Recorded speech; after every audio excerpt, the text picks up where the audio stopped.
नवाब मलिक को ईडी ने रिमांड में भेजा है। 3 मार्च तक मलिक को कस्टडी में भेजा गया है। नवाब मलिक की गिरफ्तारी के बाद सियासी हलचल तेज हो गई है। सीएम के साथ एनसीपी लीडर और काबीना वजीर की अहम मीटिंग हो रही है। नवाब मलिक का इस्तीफा नहीं लिया जाएगा, छगन भुजबल ने ये बयान दिया है। इस्तीफा लेने का सवाल ही नहीं है। नवाब मलिक को ईडी ने गिरफ्तार किया है और इसके बाद से तमाम सियासी हलचलें तेज हो गई है। महाराष्ट्र से लेकर उत्तर प्रदेश तक नवाब मलिक की गिरफ्तारी को लेकर सियासत हो रही है। अमजद खान हमारे नुमाइंदे फोन लाइन पर मौजूद है, उनका रुख करते हैं। अमजद, अभी और क्या जानकारी? नवाब मलिक को कस्टडी में लिया गया, उसके बाद से रिमांड पर लिया गया है? जी बिल्कुल, अगर बता दें कोर्ट ने 3 मार्च तक का उनको ईडी की हिरासत में भेज दिया है। तकरीबन ईडी का साफ तौर पर 14 दिन की हिरासत मांग रही थी और कम से कम 8 दिन की हिरासत जो है ईडी ने उनको दे दी है। अब वो 3 मार्च तक का ईडी की हिरासत में रहेगी और ईडी उनसे पूछताछ करेगी। ये कहा जा रहा है इस्तीफे को लेकर कि नवाब मलिक सत्ता पक्ष जो है वो कह रहा है कि इस्तीफा दे, अपोजिशन कह रहा है कि इस्तीफा दे, लेकिन यहाँ सत्ता पक्ष कह रहा है कि इस्तीफे का कोई सवाल ही नहीं उठता। मीटिंग होनी थी, क्या मीटिंग में क्या क्या चीजें रही, किन किन चीजों पर बात हुई और क्या अपडेट इस पर?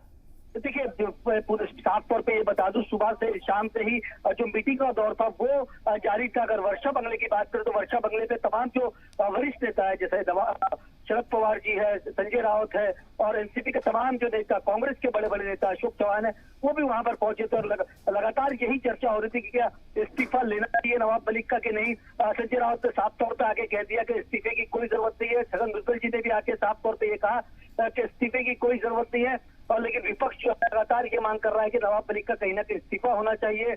इसके अंदर पूरी ईडी की जांच के अंदर ये निकल के सामने आ रहा है कि नवाब मलिक का कहीं ना कहीं कनेक्शन माना जा रहा है, तो इसके लिए उसको नैतिकता के आधार पर इस्तीफा दे देना चाहिए। लेकिन जो सरकार है, महाविकास आघाड़ी की सरकार है, उनका साफ तौर पर यह कहना था कि अभी तक आरोप साबित नहीं हुआ और ईडी का जबरदस्ती उपयोग किया जा रहा है यहाँ पर, इसी के लिए इस्तीफा जो है वो नहीं लिया जाएगा। हालांकि कल सुबह 10 बजे पूरे विपक्ष, पूरे सरकार के लोग जो है वो आंदोलन करेंगे। सुबह 10 बजे का गांधी मंत्रालय के सामने गांधी मूर्ति के बीच नीचे बैठ के तमाम जो महाविकास आघाड़ी के मंत्री है, चाहे पदाधिकारी हो, चाहे मिनिस्टर हो, सब लोगों को ये आह्वान किया गया है कि वो वहां पर आके धरना प्रदर्शन करें। 3 मार्च तक मलिक को कस्टडी में भेज दिया गया है। आगे नवाब मलिक के पास क्या लीगल रास्ते बचते हैं, क्या कुछ वो कर सकते हैं?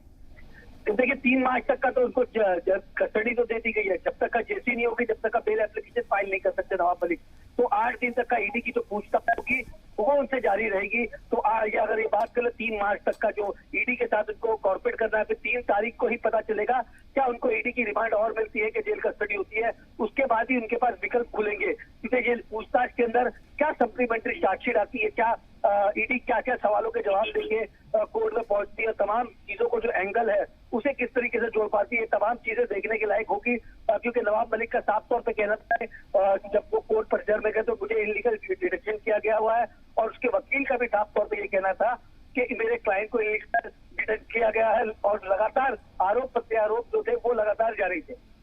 क्या लगता है अमजद, जिस तरीके से नवाब मलिक और उनके वकील लगातार कह रहे हैं कि संवैधानिक प्रक्रिया के तहत उनको गिरफ्तार नहीं किया गया, समन भेजा नहीं गया, ये एक बुनियाद किसी हद तक उन्हें राहत पहुंचा सकती है? हाँ, देखिए, अगर ये बता दूं तो साफ तौर पे नवाब मलिक का ये कहना था कि इसके अंदर एफआईआर भी दर्ज नहीं हुई है और गिरफ्तारी नवाब मलिक की क्यों, अभी तक ना इसके अंदर इकबाल कासकर की गिरफ्तारी हुई है, एक ना मोहता सलीम ग्रुप का ना उनकी गिरफ्तारी हुई है। इसके अंदर पहली गिरफ्तारी नवाब मलिक की करी जा रही है और 20 साल पुराना केस है। 20 साल के बाद ईडी जो है वो जागी है। तो तमाम चीजों को लेके जो नवाब मलिक के वकील थे वो बहस कर रहे थे, लेकिन कोर्ट ने कहीं ना कहीं उनकी ना सुनते हुए जो ईडी की हिरासत में उनको 3 मार्च तक का भेज दिया। आगे क्या लगता है, अपोजिशन जिस तरीके से लगातार इस्तीफे की मांग पर अड़ा हुआ है और महाराष्ट्र के अंदर ही एनसीपी के जो कारकुनान हैं वो ईडी के दफ्तर के बाहर हंगामा कर रहे हैं, तो कहीं महाराष्ट्र के अंदर जश्न मनाया जा रहा है, आपको लगता है कि सियासत और गर्मा सकती है सड़कों पर? जी बिल्कुल, अगर बात करें एनसीपी ने साफ तौर पे अपने सारे पदाधिकारी को कह दिया और पूरे महाराष्ट्र के अंदर आंदोलन फैलाने की बात कर रहे हैं। हर जिले पे हर बूथ पे बोले ये आंदोलन है, वहां पर लेके जाया जाएगा और जिसकी शुरुआत कल से ही कर दी जाएगी।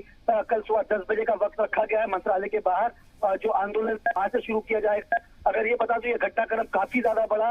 इस बीच ममता बनर्जी ने भी शरद पवार जी से बात करी, अखिलेश यादव जी ने भी बात करी, तमाम जो बड़े बड़े लीडर हैं वो लगातार महाराष्ट्र की सियासत। चलिए, महाराष्ट्र के अंदर अभी और सियासत में उबाल नजर आएगा, क्योंकि महाराष्ट्र में शिवसेना की तरफ से, एनसीपी की तरफ से आंदोलन करने का हुक्म दिया गया है और इसका असर कल से शुरू होगा। बहुत बहुत शुक्रिया आपका तमाम जानकारी अमजद हम तक पहुंचाने के लिए।